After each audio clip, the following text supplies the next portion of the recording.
L'ange lui dit, ne porte pas la main sur le garçon, ne lui fais aucun mal. Genèse, chapitre 22, verset 12. Tout le monde sait qu'Isaac n'a pas été immolé par son père. Alors, pourquoi continue-t-on à parler du sacrifice d'Isaac? Parce que le mot sacrifice a changé de sens au cours des siècles, tout simplement. Le fameux récit de l'épreuve d'Abraham marque une étape décisive dans cette évolution.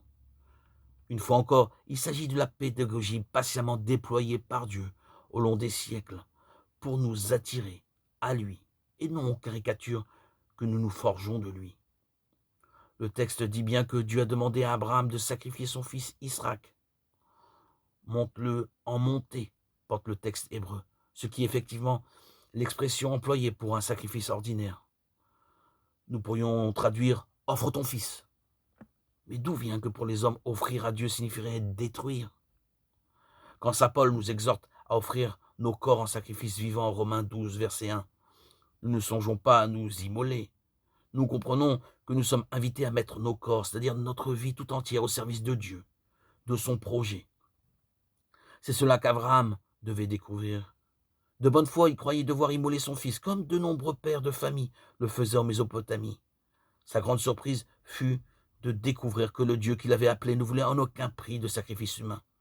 Comment honorerions-nous le Dieu créateur en détruisant sa création, et pire encore, ses créatures? Ce jour-là, le véritable sacrifice d'Abraham et d'Isaac fut de découvrir la volonté de Dieu et d'y conformer leur vie.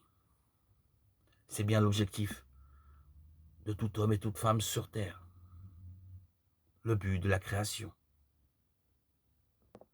Que les créatures se soumettent à la volonté de Dieu en toute fidélité, obéissance et dans l'amour de notre Sauveur Jésus-Christ, dans l'unité avec le Saint-Esprit,